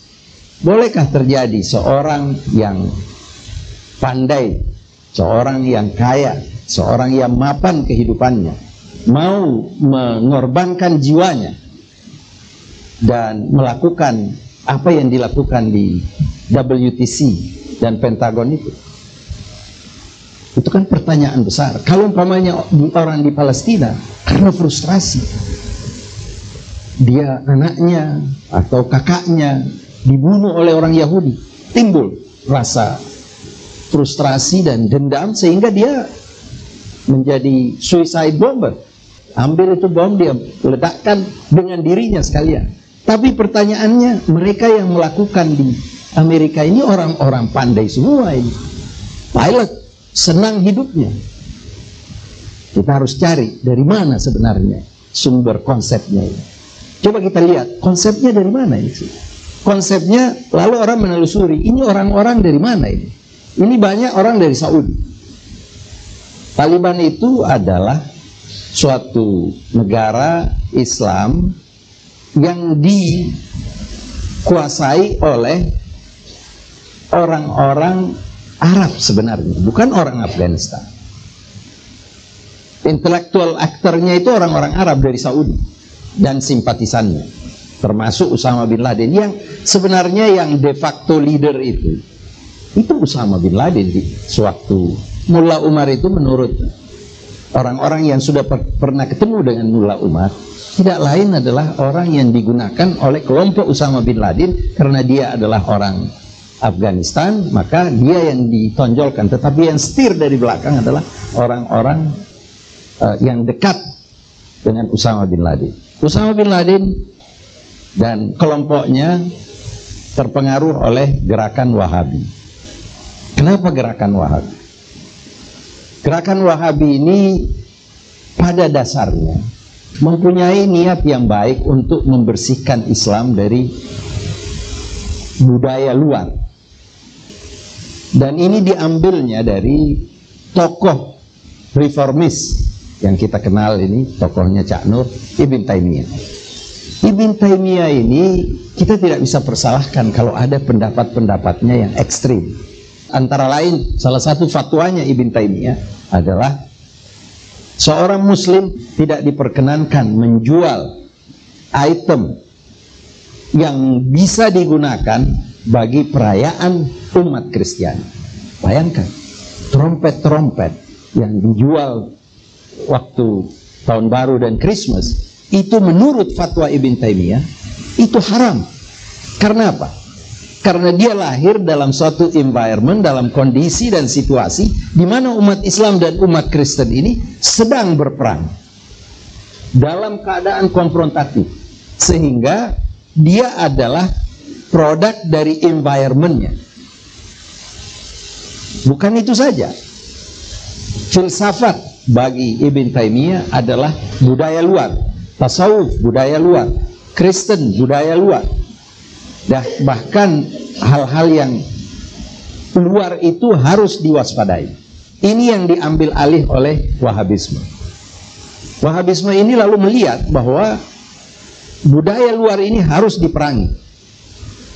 Nah, kita lihat apakah pengaruh konsep ini tidak menunjukkan dan tidak dapat diterjemahkan dengan apa yang terjadi di Afghanistan dan apa yang terjadi di Pakistan sekarang dengan timbulnya radikalisme, dan mungkin juga akan merembet sampai ke Indonesia kalau semuanya apa yang dianggap budaya luar itu sebagai ancaman.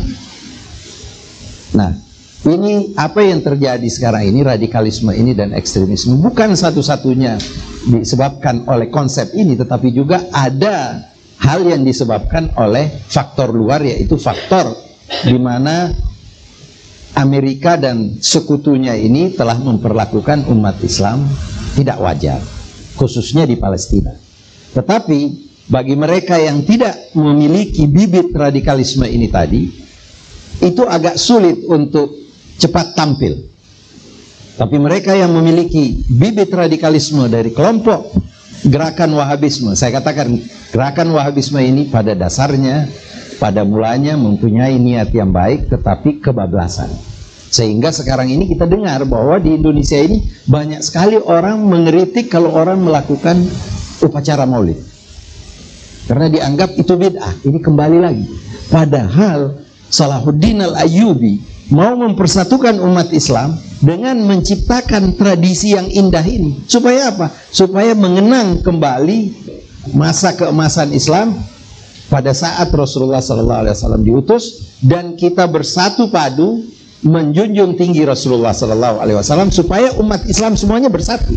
Salahuddin Ayyubi berhasil mempersatukan umat Islam dengan memulai tradisi maulid ini. Lalu kenapa kalau kita mau adakan dijadikan sebagai suatu bid'ah? Karena apa? Karena ini pengaruh dari kondisi dan situasi di mana lahir waktu itu Ibn Taimiyah antara umat Islam dan umat Kristiani ini. Begitu konfrontatif suasananya, sehingga tradisi Kristen yang mengagungkan Nabi Isa yang kebablasan dan menjadikannya anak Tuhan, ini yang menjadikan sebab bagi Ibn Taimiyah untuk melarang diadakannya hal-hal yang semacam ini, dan diambil alih oleh Wahabisme, dan kemudian diambil alih oleh teman-teman kita yang kurang mengerti sejarah Islam. Saya kira itu yang saya ingin sampaikan. Soal kenapa saya di politik ini, sebenarnya ini hanya kebetulan saja. Saya bersyukur bahwa di mana saya berkiprah, saya diberi taufik oleh Allah Subhanahu wa Ta'ala. Pertama dulu memang kembali dari Mesir, saya sama Pak Kures. Pak Kures itu mengajar di IAIN. Terjadi kemelut di IAIN Ujung Pandang. Kebetulan ayah saya menjadi rektor. Pusing itu ayah, karena mau menentukan wakil rektor bidang administrasi. Lalu saya tanya, kenapa? Dia bilang ini ujung-ujungnya masalah fasilitas dan uang. Mereka ini berebut karena di situ ada uangnya. Lalu saya tanya, gajinya berapa ini menjadi dosen? Dia bilang waktu itu ya tahun 70-an gaji kecil, memang tidak cukup untuk menghidupkan keluarga. Sampai sekarang tidak cukup juga. Jadi saya katakan pada ayah, begini, saya mau di bisnis saja. Biar Pak Kures di ini, karena dia memang tidak ada jiwa bisnisnya. Saya di bisnis saja. Tapi ayah bilang jangan meninggalkan dakwah. Boleh bisnis. Sampai saya alhamdulillah syukur saya bisa mengumpulkan rezeki dari Allah, sampai jenuh bisnis bagi diri saya. Itu juga jenuhnya karena apa? Karena tiap kali saya jalan sama Pak Kures, yang dihormati itu Pak Kures. Saya hanya embel-embel saja, dan saya bilang, kita kan sama-sama lulusan Azhar, kok Anda aja yang dihormati? Ya, dia bilang karena Anda sekarang sebagai businessman. Nah, dari saat itu saya bilang, saya akan tinggalkan bisnis dan saya sekolah lagi ke Mesir. Setelah itu di dunia akademia, alhamdulillah saya juga berhasil. Nah, kembali ke Indonesia ini diajak untuk ikut politik. Nah, saya juga tidak mau mengecewakan, karena waktu itu terus terang Gus Dur bilang begini, ini partai baru, tidak ada orang yang bisa berbahasa Inggris di sini. Jadi pengurusnya ini nggak ada, dan ini partai besar katanya. Nanti satu waktu kalau mau menjelaskan visi dan misi partai ini, siapa? Masuklah Anda di sini. Jadi saya bilang, ya ini ibadah juga lah artinya. Saya masuk di situ dan akhirnya saya kan menjadi Menlu. Nah, saya mau sampaikan bahwa politik itu sebenarnya tidak semuanya juga kotor. Kalau kita mendapatkan amanah kekuasaan, kita bisa arahkan ke arah yang apa yang selama ini kita sampaikan kepada umat ini. Kan apa sih yang kita sampaikan? Hidup sederhana kan? Bahwa kita harus prihatin kepada yang kecil kan? Saya beri contoh 2 tahun saya di Deplu. Apa yang saya lakukan yang tidak pernah ada orang tahu. Saya lakukan hal yang sangat sederhana, karena tanda tangan Menlu itu sangat berarti.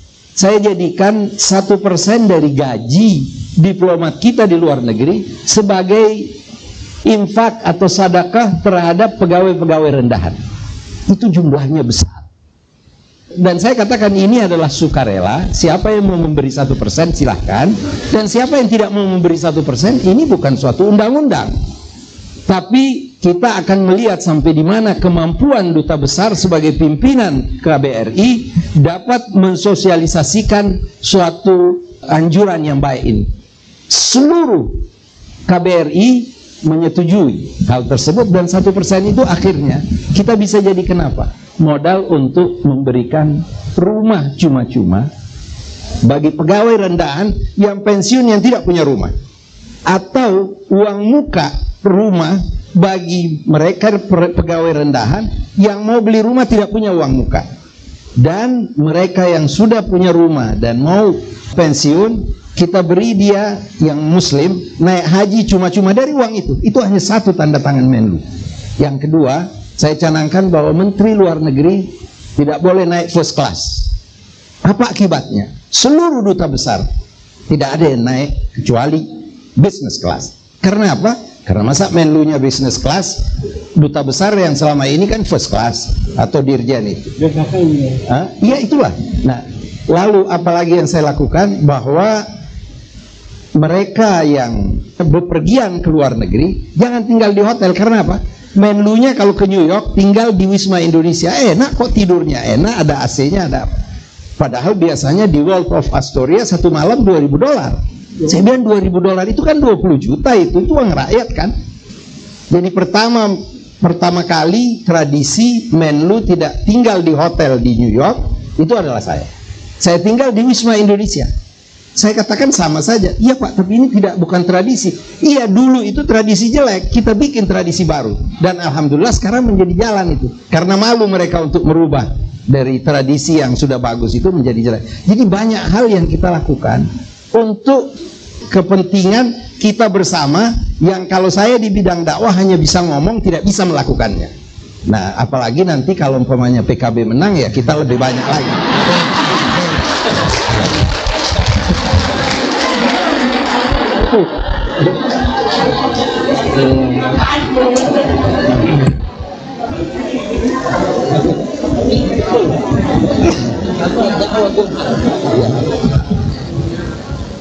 Ibu dan bapak-bapak sekalian, marilah kita berdoa, mudah-mudahan para ustadz-ustadz nanti jadi menteri semuanya, terutama Kang Jalal nanti. Untuk pertanyaan yang ditujukan kepada saya tadi, saya kira memang kita harus berhusnudzan kepada sesama mukminin, apalagi kepada ulama-ulama kita yang sudah menunjukkan kepada kita pengabdiannya kepada Islam. Termasuk dalam hal itu adalah Imam Bukhari.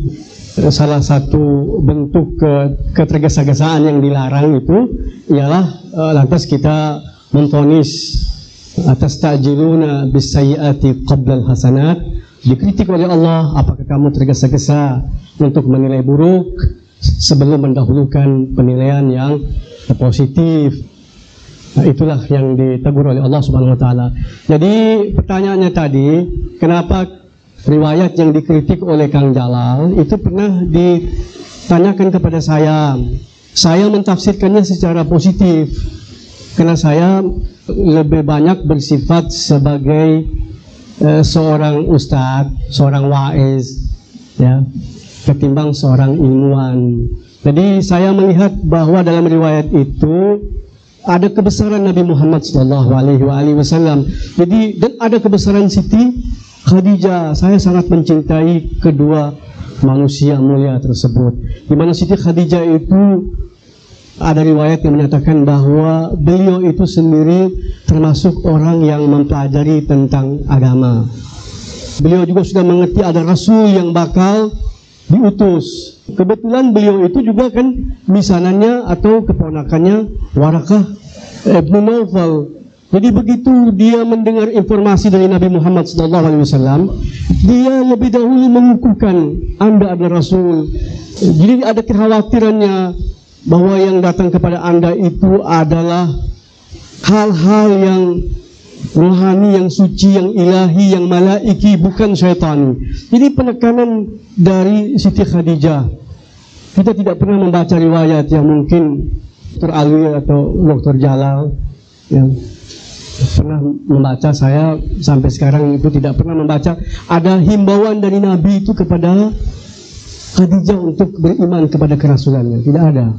Kepada Sayyidina Ali bin Abi Thalib ada, kepada Abu Bakar Siddiq ada, tapi kepada Khadijah ini Masya Allah, sejauh pengetahuan saya tidak pernah Rasul mengatakan aku ini Rasul, berimanlah kepada aku. Tidak. Engkau Rasul yang dijanjikan, engkau begini, engkau begini. Maka saya kaitkan kepada itu karena memang disitulah kebesaran Siti Khadijah. Dan Rasulullah mengatakan, wahai wanita alam semesta, berkiblatlah kamu kepada 4 wanita, salah satunya adalah Siti Khadijah. Jadi saya kaitkan begitu. Jadi Rasulullah SAW itu diajak, mari kita ke sana, dia ikut saja. Itu bukan untuk minta pengukuhan, tidak. Tetapi dia tahu Khadijah sendiri itu ingin bahwa Waraqah bin Nawfal memberikan kesaksian. Dan Allah Subhanahu wa taala dalam Al-Qur'an berkata kepada Nabi, kalau engkau ragu, tanya ahli kitab. Itu Allah. Bukan karena Nabi kita ragu loh. Nabi memberi komentar apa? La as'al. Karena aku tidak ragu ya Allah. Jadi Allah sendiri ngomong begitu. Di Siti Khadijah itu ketika berbuat demikian itu karena cinta kepada Rasulullah SAW. Saya kalau sudah begitu, pokoknya saya tahu ada selah yang bisa dimanfaatkan. Ini memang ini main fanatik-fanatikan. Itu saya manfaatkan. Dan saya tidak terlalu ilmiah. Dulu agak sedikit. Tapi ketika yang diajak oleh Bu Yanti dan Kang Jalal untuk mengajar bisa hati dan tazkiyah, jadi seorang sufi saya. Kalau orang sufi itu kurang ilmiahan. Jadi kalau yang bertanggung jawab sini ini Bu Yanti dan Kang Jalal. Saya dulu sedikit agak ilmiahan. Itu pernah Ibnu Sayyidin Nas ditanya, di mana kuburannya Al-Husayn? Jawabannya apa? Si penanya ini kan bingung ini. Apa di Karbala? Apa di Damaskus? Apakah di Mesir? Dia tahu ini penanya ini mau memberikan jawaban yang ilmiah. Tapi karena dia seorang sufi, namanya saya Ibnu Sayyidin Nas, dia mengatakan apa? Al-Husain madfun fi kulli qalbi muhibbin. Husain itu dikebumikan di dalam lubuk hati setiap yang pencinta. Jadi kalau belum dikatakan ini kuburan Husain, terus nangis dia. Ya Husain, nggak tahu ini apa betul apa enggak. Soal kedua. Nah, jadi saya juga demikian ini dalam hal ini begitu. Ilmiah-ilmiahan itu kita serahkan saja pada Kang Jalal. Ya mudah-mudahan dipanjangkan usianya, terus berbuat hal yang baik. Nanti Kang Jalal yang nulis, saya yang ngajar. Ya, nanti Dr. Alwi yang melaksanakannya secara nasional. Bagi-bagi tugas. Terima kasih kepada ketiga Ustadz, Bapak dan Ibu. Kita harus akhiri di sini karena waktu juga. Bagi yang tidak puas bisa melanjutkan dengan diskusi yang lain. Sekiranya masih bisa menghubungi ketiga orang ini dengan waktu mereka yang sangat padat. Kami ingin juga mengucapkan terima kasih kepada Pak Alwi Shihab, juga kepada Pak Abdul Qadir yang telah membuka wawasan kami lebih luas lagi. Tepuk tangan dong hadirin. Terima kasih. Dan juga kepada Al-Ustadz Kiai Haji Jaludin Rahmat, kami ucapkan terima kasih. Sangat menghibur dan sangat ilmiah. Dan Bapak Muhammad Arif Al-Afghani ingin membaca doa pendek 1 menit katanya. Kami persilakan kepada Bapak Muhammad Arif Al-Afghani. Al-Afghani kenapa? Karena beliau memang orang Afghanistan. Bukan Taliban, tapi ini yang dimusuhi Talibannya. Silakan Pak Afghani, kami persilakan dengan hormat. Bismillahirrahmanirrahim. Assalamualaikum warahmatullahi wabarakatuh. Ilahi, ilahi, ilahi, ilahi qalbi mahjub wa nafsi ma'ayub wa aqli maghlub wa hawai ghalib wa ta'ati qalil ومعصيتي كثير ولساني مقر بالذنوب فكيف هيلتي يا ستار العيوب يا علام الغيوب ويا كاشف الكروب اغفر ذنوبي كلها بحرمة محمد كلها بحرمة محمد وآل محمد يا غفار يا غفار يا غفار يا غفار يا غفار يا غفار يا غفار يا غفار يا غفار برحمتك يا أرحم الراحمين. Ilahi Tuhanku, hatiku terhijab, jiwaku ternodai, akalku terkalahkan, hawa nafsuku mengalahkan. Ketaatanku sedikit, maksiatku banyak, sedangkan lisanku mengakui dosa-dosa. Bagaimana dayaku? Wahai yang maha menutupi segala gaib, wahai yang maha mengetahui segala yang gaib, wahai yang menghilangkan segala duka, ampunilah seluruh dosa-dosaku dengan kehormatan Muhammad dan keluarga Muhammad. Assalamualaikum warahmatullahi wabarakatuh.